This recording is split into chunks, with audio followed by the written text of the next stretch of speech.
Olá, pessoal. Essa é a resolução da nossa 21ª lista dirigida. Se você quer ter acesso a essa lista e as demais listas desse ano e até mesmo as de 2020, é só você clicar no link que está aí na descrição do vídeo, entrar e baixar gratuitamente todas essas listas e todo o material que você achar que é necessário para a sua preparação. Para essa lista de hoje, eu elaborei 3 questões. Uma sobre análise combinatória, numa situação em que a ordem é um fator importante, ou seja, um problema de arranjo. Uma questão também de análise combinatória, mas quando a ordem não importa. Então, é uma questão de combinação. E, para fechar, uma questão sobre função trigonométrica, que é um tema muito bem apreciado pelo Enem, que pode aparecer. E eu vou te mostrar o tipo de questão de função trigonométrica que não é um tipo de questão difícil, ou seja, você não pode, em hipótese alguma, pular esse tipo de questão na sua prova do Enem. Eu sou Juliana Rezende, professora de matemática, e eu vou com você até a prova do Enem.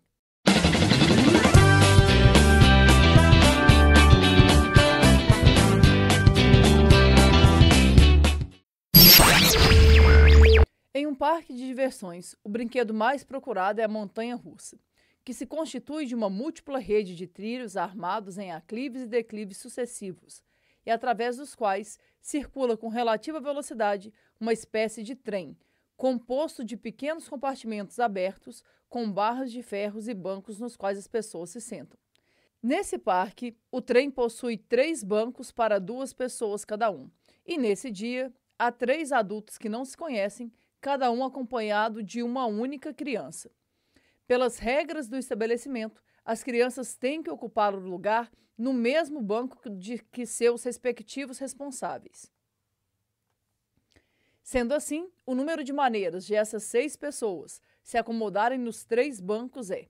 Galera, questão de análise combinatória e com uma leve pegadinha aqui que você tinha que tomar bastante cuidado na hora de resolver. Tenta imaginar aqui qual que é a ideia, tá? Vou tentar fazer um esqueminha aqui para representar os bancos, tá? É uma ideia mais ou menos desse jeito, ó. São 3 bancos e cada banco tem lugar para 2 pessoas. O que acontece? A gente tem assim, ó, a gente tem lá o adulto 1 acompanhado de sua criança 1, o adulto 2 acompanhado de sua criança 2, o adulto 3 acompanhado de sua criança 3. Você tem que tomar bastante cuidado pelo seguinte, o adulto 1 tem que sentar no mesmo banco da criança pela qual ele é responsável, tá? De acordo com as regras aqui do parque. E aí a gente quer saber de quantas maneiras distintas a gente pode fazer isso. Como eu falei, tem que tomar muito cuidado para não cair em pegadinhas muito comuns aqui. Tem algumas formas diferentes de você resolver. Quem me conhece, ainda mais com análise combinatória, sabe que eu não gosto de fórmula. E se você também quiser aprender análise combinatória sem fórmula, eu vou deixar na descrição do vídeo um link de uma playlist com um curso completo sobre análise combinatória e probabilidade para que você consiga aprender de fato como é que funcionam as coisas em análise combinatória sem ter que usar uma fórmula sequer. Mas vamos lá, como é que eu vou pensar nisso aqui? A ideia é relativamente simples, tá? Você vai pensar o seguinte, por exemplo, tenta imaginar a situação. Para esse primeiro adulto, imagina o primeiro adulto que for sentar nesse banco. O primeiro adulto, ele vai ter 6 opções de escolha. Por quê? Ele pode escolher qualquer banco para sentar. Por exemplo, vamos imaginar que ele escolha esse banco que está aqui. Ele tinha 6 opções de escolha. Ele foi lá e escolheu esse banco. Ah, Ju, qual adulto? Qualquer um deles, tá? Imagina o primeiro adulto que for sentar. Ele vai ter 6 opções de escolha. Beleza. Só que imagina que ele escolheu esse banco. Na hora que ele escolheu esse banco, a criança que o acompanha não vai ter opção de escolha. Ah, Ju, por que não? Porque a partir do momento que o adulto sentou, a criança que está com ele vai ser obrigada a ocupar o lugar que está do lado daquele adulto. Então, tenta entender. Para o primeiro adulto, são 6 possibilidades. Para a criança que o acompanha, a gente tem uma possibilidade só. E aí, eu já acomodei ali o primeiro parzinho de adulto e criança. Pensa agora no segundo adulto que for escolher o lugar. O segundo adulto que for escolher o lugar não vai ter mais 6 opções de escolha. ele vai ter apenas 4 opções de escolha. Por que 4 opções de escolha? Porque tem 4 bancos vazios. Vamos tentar pensar. Imagina que ele escolha sentar nesse banco aqui. Ele tinha 4 opções. Vou até colocar ele de cá para você não achar que eles têm que ficar desse lado, tá? Imagina que ele escolheu sentar desse lado que está aqui. A hora que ele escolhe sentar daquele lado, não tem escolha para a criança que está com ele. Se o adulto sentou desse lado, a criança que o acompanha vai ter que sentar desse lado de cá. Então, para a segunda criança, vai haver apenas uma possibilidade de escolha. Agora, tenta imaginar o último adulto que vai sentar. O último adulto que vai sentar vai ter 2 opções de escolha. Imagina que ele escolha sentar nesse banco. Então, eram 2 possibilidades para ele. Estou imaginando que ele sentou nesse banco que está aqui. O que vai acontecer? A criança que o acompanha só vai ter uma opção de escolha. A criança vai ter que sentar desse lado de cá. Então, tenta entender, ó, 6 possibilidades para a primeira dupla que for sentar, 4 possibilidades para a segunda dupla que for sentar, 4 possibilidades para a segunda dupla que for sentar e apenas 2 possibilidades para a terceira dupla. Aí vem a dúvida, né? Beleza, Ju, achei aqui, né? 6, 4 e 2. Eu somo? Se eu somar, isso aqui vai dar 12, letra A. É isso? Não, não é isso. Você precisa multiplicar os resultados. Por quê? Porque eu preciso acomodar essa dupla e essa dupla e essa dupla aqui. Então, por isso, você multiplica os resultados. 6 vezes 4 vai dar 24. 24 vezes 2 vai dar 48. Ah, Ju, eu pensei de um jeito diferente. Eu podia pensar de forma diferente? Podia, tinha outras possibilidades aqui. Mas eu acredito que o jeito mais seguro e rápido de você resolver uma questão como essa é com esse pensamento que eu fiz. Como há a obrigatoriedade da criança que está com cada adulto sentar ao seu lado, você podia fazer dessa forma que está aqui. Então, resposta correta, letra C. Aproveita que você gostou dessa questão, se inscreve no canal, porque eu tenho certeza que até o Enem eu ainda vou trazer muita coisa que vai te ajudar na hora da prova e vai fazer com que você consiga aumentar consideravelmente a sua nota na prova do Enem. E agora, se você quer mesmo aprender análise combinatória, coloca na sua cabeça que a melhor maneira de fazer isso é abrindo mão das fórmulas. E tem um curso gratuito aqui no canal, uma playlist com tudo o que você tem que saber sobre análise combinatória para a sua prova. Então não deixa de acessar não, porque isso também vai te ajudar bastante. Agora, vamos dar uma olhadinha na segunda questão, que também é de análise combinatória. Camila possui 4 gatinhos e, como é muito cuidadosa, preza pela alimentação saudável de seus bichinhos de estimação. Devido a isso, ela mesma faz questão de produzir os patês que os gatinhos consomem. De acordo com suas receitas, ela produz os patês usando sempre 2 vegetais distintos e 3 proteínas diferentes. Se essa semana Camila dispõe de 5 tipos de vegetais, cenoura é um deles, e 6 tipos de proteína, fígado e 6 tipos de proteína, fígado é uma delas. O número de maneiras distintas que ela pode preparar o patê usando obrigatoriamente cenoura e fígado é. Galera, vamos tentar entender isso aqui. Ela vai preparar um patê para os gatinhos dela, para ser mais saudável, né? Sem conservantes e tudo mais. O que ela precisa? As receitas dela sempre trazem 2 vegetais e 3 proteínas. E tem que ser distintas, tá? Por exemplo, ela não pode colocar 2 porções de cenoura ou 2 porções de beterraba. Ela tem que misturar, tem que ser cenoura e beterraba, cenoura e batata. Pode ser, eu não sei, tá, gente, se pode batata, mas, sei lá, podia ser batata e beterraba. Ela tem que escolher 2 vegetais distintos. A mesma coisa acontece com as proteínas. Ela não pode colocar, por exemplo, 3 pedaços de fígado. Ela tem que mesclar. Coloca um pouquinho de fígado, coloca um pouquinho, por exemplo, de, sei lá, coxa de frango, coloca um pouquinho de coração de frango. Eu não sei o que ela vai usar, mas tem que ser diferentes. E aí, aqui ele falou o seguinte, falou assim, olha, ela tem 5 opções de vegetais disponíveis na casa dela. E tem 6 proteínas que também são reservadas aí para os gatinhos para ela poder fazer a receita. No meio desses 5 vegetais, eu não sei quais são, mas tem cenoura. E no meio dessas 6 proteínas, tem fígado. Ela quer fazer um patê usando obrigatoriamente cenoura e fígado. E aí você tem que pensar como é que nós vamos fazer para resolver isso. Primeira coisa importante é o aluno entender. Aqui é uma situação em que a ordem não é um fator importante. Tenta imaginar, se ela lista os ingredientes do patê em ordem alfabética, ou se ela não faz em ordem alfabética, não vai mudar os ingredientes que ela usou. Por exemplo, se ela escreve lá cenoura, batata, fígado, coração e coxa. Se ela colocar isso em ordem alfabética ou se não colocar em ordem alfabética, não vai mudar quais foram os ingredientes utilizados. Então, numa situação como essa, a gente fala que a ordem não é um fator importante. E para quem não se recorda, quando a ordem não é um fator importante, nós temos um problema de combinação. Beleza, mas como é que nós vamos fazer para resolver isso? Então, tem que tomar um certo cuidado para os erros mais comuns. Um erro muito comum é o aluno fazer combinação de 11, ele pensa assim, ó, tem 11 ingredientes, eu preciso escolher 5. Tá errado. Por que tá errado? Quando você faz combinação de 11 para escolher 5, você corre o risco, por exemplo, de não colocar nenhuma proteína, colocar só vegetais, ou então colocar só proteínas. Não pode. Então, o que você tem que entender? Eu tenho que escolher os 2 vegetais entre os 5 vegetais. E eu tenho que escolher as 3 proteínas entre as 6 proteínas.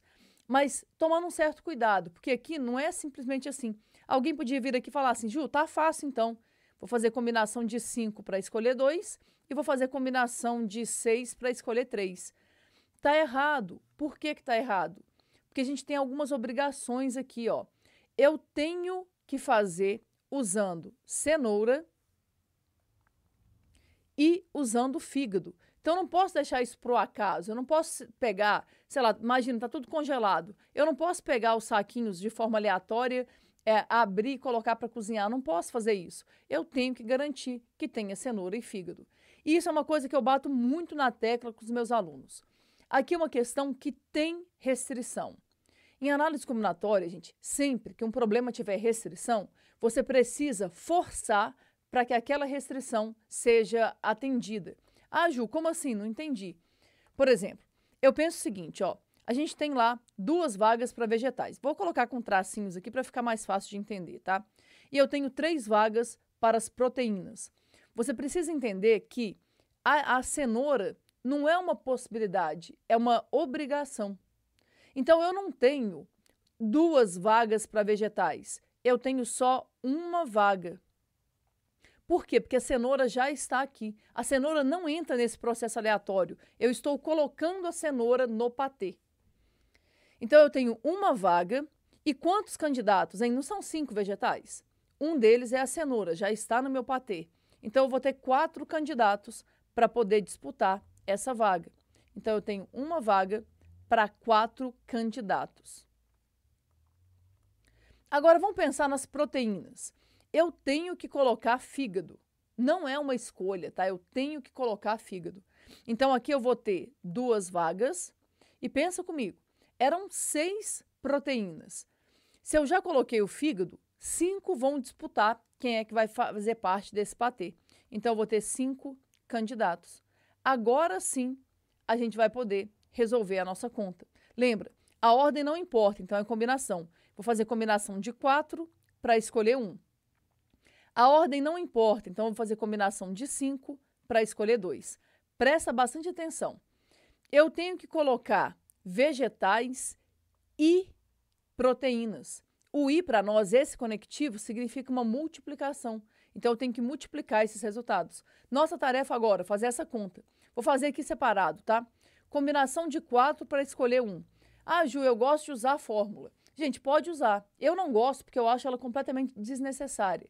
Eu preciso que vocês entendam qual que é a ideia. Fazer combinação de 4 escolhe 1 é o seguinte. É bem fácil, né? Nem precisa de fórmula mesmo. Você tem 4 opções e tem que escolher uma. Imagina, batata, repolho, mandioca e beterraba. Ou você escolhe a batata, ou você escolhe o repolho, ou você escolhe a mandioca, ou você escolhe a beterraba. Então, combinação de 4 para escolher um é muito fácil, é 4. Ah, Ju, eu quero usar a fórmula. Pode usar, você vai chegar nesse resultado que está aqui. Então, aqui vai ser 4. Depois, combinação de 5 para escolher 2. Entenda, eu não uso fórmula. Eu entendo o que eu estou fazendo. E se você também quiser entender o que tá acontecendo aqui, dá uma olhadinha na aula mais importante da nossa playlist lá, que é a aula de combinação, para que você entenda isso e nunca mais dependa de fórmula para resolver questões de análise combinatória. Eu faço assim, ó. Para escolher o primeiro candidato, para a primeira vaga, né, eu tenho 5 possibilidades de escolha. Para a segunda vaga, como não pode haver repetição, né, tem que ser vegetais distintos, tem que ser proteínas distintas. Para a segunda vaga, né, eu tenho 4 possibilidades. Aí, aqui que está o detalhe. Ah, Ju, então já sei, é 20? Não. Como a ordem não importa, eu preciso impedir que os elementos troquem de lugar entre si. Então, eu divido por 2 fatorial. Então, combinação de 5 para escolher 2, ó. Aqui por 2 dá 1, aqui por 2 dá 2. 5 vezes 2 vai dar 10. Então, aqui, o nosso resultado vai ser 10. Agora, é só fazer a conta, né? 4 vezes 10. 4 vezes 10 vai dar 40. Então, existem 40 maneiras diferentes de produzir o patê na casa dela, com as restrições que foram impostas, né? Ter a presença de cenoura, ter a presença do fígado, usando sempre 2 vegetais distintos e 3 proteínas diferentes. Espero que você tenha entendido. Se a análise combinatória é uma pedra no seu sapato, não deixa de olhar a playlist que está aqui na descrição do vídeo, porque eu tenho certeza que você, depois de assistir a esse curso completo, você, ao invés de temer questões de análise combinatória, você vai torcer para que elas apareçam, para que você consiga garantir pontos preciosos na sua prova, tá? Então, não deixa de conferir, não. Agora, vamos dar uma olhadinha na terceira e última questão, que, como sempre, é uma questão de geometria, né? Nessa questão de hoje, nós vamos falar sobre funções trigonométricas, que também é o desespero de muita gente. Vamos dar uma olhada. A previsão da produção mensal de grãos de uma cooperativa em tonelada para o ano de 2021 é dado por P de x igual a 240 menos 48 vezes o cosseno de πx sobre 3, em que x igual a 0 corresponde a janeiro de 2021, x igual a 1 corresponde a fevereiro de 2021 e assim por diante, até x igual a 11, correspondendo a dezembro do mesmo ano. Dessa maneira, a produção máxima dessa cooperativa e a produção acumulada nos 3 primeiros meses do ano em tonelada são respectivamente. Gente, primeira coisa, tá? Em geral, o estudante olha para essa questão e desespera, fala assim, nossa, função e ainda é função trigonométrica, como é que eu vou resolver isso? Então, primeira coisa que a gente tem que conversar. Existem questões difíceis de função trigonométrica? Sim, muitas. E pode ser muito difícil, tá? Dependendo do que ele for te pedir. Mas também existe questão fácil de função trigonométrica? Sim. Tem questão média também. Então, o que você tem que pensar? A primeira coisa importante, se ele te der lá uma função trigonométrica qualquer e quiser saber alguma coisa sobre valor máximo ou o valor mínimo da função, eu quero que você entenda que não vai ser uma questão difícil. Ah, Ju, como não? Eu não entendo nada disso. Eu vou tentar te mostrar, mas não vai ser uma questão difícil. Essa aqui, eu não a considero como sendo uma questão fácil, porque eu não estou te pedindo só o valor máximo da produção. Eu também estou te pedindo a produção acumulada nos 3 primeiros meses. Então, por isso que ela fica um pouquinho mais complicada. Mas não é o tipo de questão que eu pularia numa prova. Agora, tem questão que não tem muito jeito. Dependendo do que ele estiver te pedindo, você tem que pular mesmo, porque não dá tempo de fazer. Mas vamos lá. O que eu preciso que você saiba aqui para a gente conseguir resolver essa questão? E o seguinte, eu vou deixar aqui também na descrição do vídeo, num card, uma aula completa sobre os coeficientes da função trigonométrica. O que cada um deles representa. De uma maneira que você não precisa decorar. Isso é o mais importante, tá? Você não vai precisar ficar decorando essas coisas. Você entende e a partir do momento que você entende, as coisas ficam um pouco mais fáceis. Mas vamos lá. Para quem não se recorda aí, eu vou colocar aqui uma circunferência trigonométrica.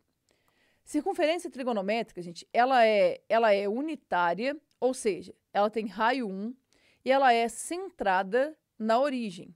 Então, tenta imaginar aqui, ó. Eu tenho aqui uma circunferência, ela tem raio 1 e ela está centrada na origem. O que acontece? O eixo, esse eixo horizontal aqui é onde a gente vai medir o cosseno do ângulo. Aqui é onde a gente mede o seno do arco. O que vai acontecer, galera? Como o raio aqui é unitário, esse segmento que está aqui, ó, esse segmento todo aqui, ele mede 1. Esse segmento também mede 1, mas observa, aqui, ó, o cosseno máximo que a gente pode ter é 1. Aqui, como esse tamanho também é 1, o valor mínimo do cosseno é menos 1. O mesmo se aplica para o seno, tá? O seno também varia de menos 1 até 1. Ju, socorro, não lembro nada disso. Vai na descrição do vídeo e assiste uma aula completa sobre essa parte de trigonometria no círculo trigonométrico, tá? Mas vamos lá. O que acontece aqui? Quando a gente está lidando com a circunferência trigonométrica, os arcos têm extremidade nessa borda, né, na circunferência. Por exemplo, aqui seria 0 graus, aqui 90 graus, aqui 180 graus, aqui 270 graus e aqui 360. É que na maior parte das vezes a gente vai falar isso em radianos. Então aqui seria 0 radianos, aqui π sobre 2, aqui π, aqui 3π sobre 2 e aqui 2π. A primeira coisa importante que eu preciso que você saiba é sobre essa ideia da variação. O cosseno, ele varia de menos 1, que é o valor mínimo que ele tem, até mais 1, que é o valor máximo. Não importa qual seja o arco, tá? Não tem como o cosseno de um arco, pode imaginar o arco que você quiser aí, não tem como esse cosseno ultrapassar 1. Muito menos ser menor do que menos 1. Então, como ele fica preso, a gente consegue prever algumas coisas. Por exemplo, a primeira parte do problema fala assim, ó, você tem lá a sua função p de x igual a 240 menos 48 vezes o cosseno de πx sobre 3. O que eu quero que você entenda?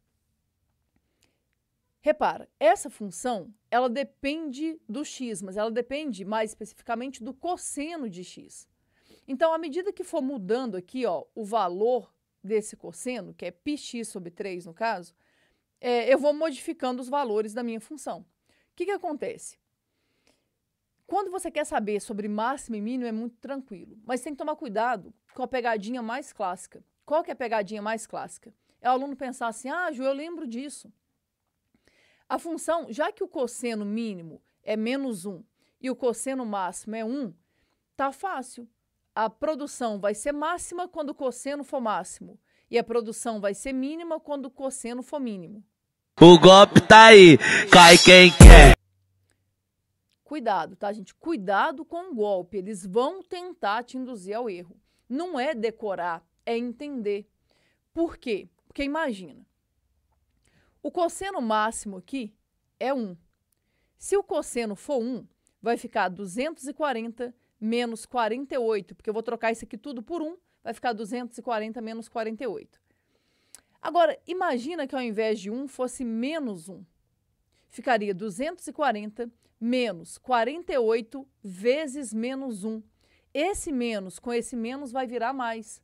Então, cuidado, para a produção ser máxima, o cosseno não necessariamente tem que ser máximo. Ju, então é o contrário. É só pensar assim, não. Cada caso vai ser de um jeito. Cada caso você vai ter que parar e tentar entender o que está acontecendo. Então, muito cuidado. Isso aqui vai depender muito da estrutura da função. Ju, achei muito confuso. O que eu posso fazer? Gente, na pior das hipóteses, calcula os dois valores, porque aí você vai cair na real.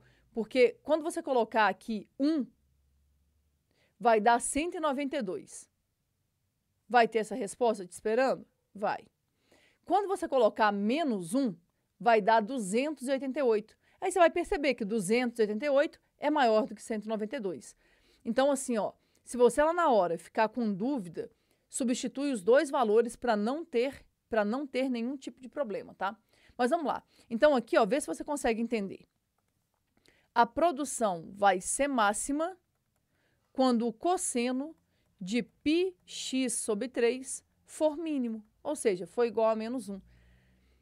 Uma outra coisa que as pessoas têm dúvida. Ju, apareceu uma coisa muito esquisita aqui dentro, por isso que eu nem tentei fazer. Se fosse só x, eu conseguiria. Galera, esquece o que está aqui dentro, tá? Pensa assim, o cosseno, ele varia de menos 1 até 1. O valor máximo é 1, o valor mínimo é menos 1. Veja qual deles que vai se encaixar melhor na sua situação e depois você vê o que você tem que fazer, tá? Agora é só substituir. O que vai ser a produção máxima? Vai ser 240 menos 48 vezes menos 1. Então, a produção máxima vai ser igual a 240 mais 48. Produção máxima igual a 288. Só isso já vai ser suficiente para a gente marcar a resposta? Não, né? Tem duas alternativas aqui, bem próximas, inclusive. Então, não vai dar para a gente marcar a resposta, não. Mas já posso eliminar a letra B, letra D e letra E. Pelo menos já aumenta as suas chances consideravelmente, né, de acerto. Beleza, Ju, mas e a segunda parte? Como é que nós vamos fazer? A segunda parte, ó, ele quer saber a produção acumulada nos 3 primeiros meses do ano. Tenta entender. Ele contou pra gente, cuidado, que aqui tem uma outra pegadinha, tá? Ele falou que janeiro é representado por x igual a 0. Fevereiro vai ser x igual a 1. E março são os 3 primeiros meses do ano, né? Vai ser x igual a 2. O que nós vamos fazer? Ele me deu a função. Eu vou voltar na função e vou substituir. Vou tentar descobrir quanto que foi produzido em janeiro, guardar esse resultado. Depois, quanto que foi produzido em fevereiro, guardar o resultado. Depois, quanto que foi produzido em março e guardar o resultado. E aí, eu vou somar esses 3 resultados. Simples assim. Confere, ó. Para x igual a 0, ou seja, a produção no mês de janeiro. O que você vai fazer? Você vai voltar ali e vai substituir. Me ajuda aqui, ó. Vai ficar assim.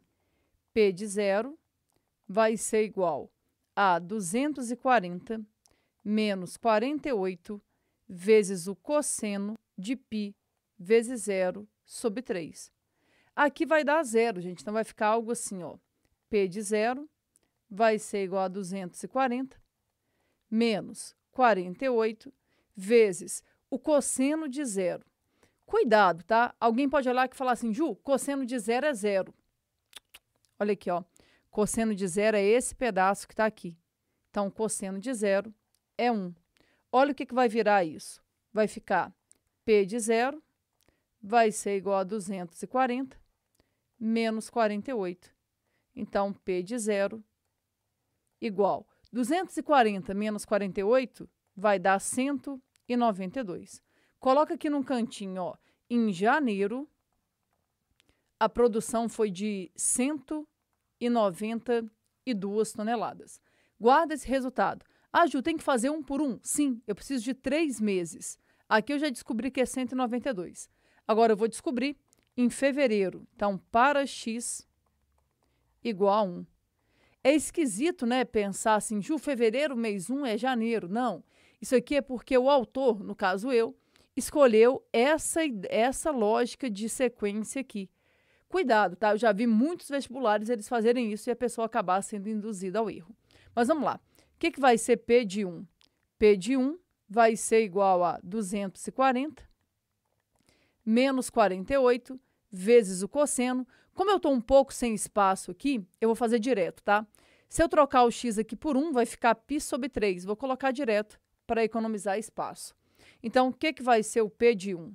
Vai ser 240 menos 48 vezes. Aqui você vai ter que lembrar, eu preciso calcular o cosseno de 60 graus.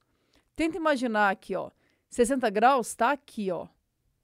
Eu não sei se você se lembra aí, mas o cosseno de 60 graus vale meio. Ju, não lembro disso. Então, esses ângulos, que são os ângulos notáveis, você tem que saber esses valores, tá? Então, aqui vai ser vezes meio. Agora, terminar a conta. P de 1 vai ser igual a 240 menos 24. Então, P de 1 vai ser igual a 216. Então, entenda, em fevereiro, a produção vai ser de 216. Tá faltando agora, gente, pensar em março. Vamos ver aqui. Março vai ser x igual a 2. Então, vou colocar aqui, ó, para x igual a 2. O que vai rolar aqui? P de 2 vai ser igual a 240 menos 48 vezes. Vou fazer a mesma coisa, tá? Se eu trocar o x aqui por 2, vai ficar 2π sobre 3. Então, vai ser cosseno de 2π sobre 3. Ah, Ju, nem sei quanto que vale 2π sobre 3. Pensa fácil, gente. Π sobre 3 é 180 dividido por 3. Então, vai dar 60. Vezes 2 vai dar 120. Ah, mas eu não sei quanto que vale o cosseno de 120. Ninguém nunca me falou que eu tenho que decorar. Na verdade, a ideia não é decorar, é você entender. Esse ângulo todo aqui vai valer 120 graus. Se você não sabe quanto que vale, não tem problema, tá? A ideia aqui é você usar a simetria. Como eu falei, na aula que está disponível para vocês aí no link, eu falo um pouco sobre isso. Mas tenta entender. Se esse ângulo que está marcado aqui vale 120, esse ângulo de cá vale 60. Na verdade, esse segmento e esse aqui, eles são simétricos. E aí, você deve estar pensando, ah, Ju, então quer dizer que o cosseno de 120 é igual ao cosseno de 60? Não, mas eles têm uma relação. Para quem não se recorda, aí, o cosseno a gente olha no eixo X. Esse pedaço é do mesmo tamanho que esse. A diferença é que um é positivo e o outro é negativo. Então, se aqui é meio, aqui vai ser menos meio. Então, volta aqui e substitui, ó. No lugar do cosseno de 2π sobre 3, você coloca menos meio. Agora, terminar a conta. Vamos ver o que a gente pode fazer aqui. Vai ficar P de 2 vai ser igual a 240. Menos vezes menos vai dar mais. 48 dividido por 2 vai dar 24. Então, P de 2 vai ser igual a 264. Então, março teve uma produção de 264. Lembra, a questão que é a produção total. Eu vou somar, vou aproveitar aqui, ó.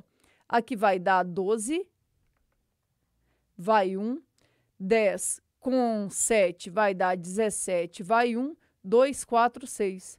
Então, a produção acumulada nos 3 primeiros meses